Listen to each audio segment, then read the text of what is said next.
Ayoko na mag-quit sa Yumi. No, Apo, no. Dara, talk to your daughter.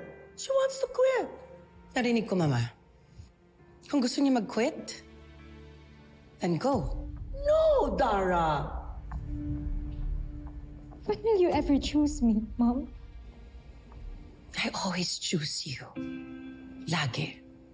Pero hindi yung gusto mong shortcuts.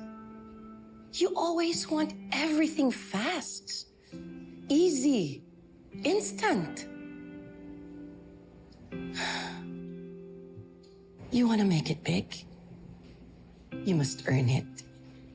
Work for it. Harapin mo yung mga challenges. Huwag mong takbuhan.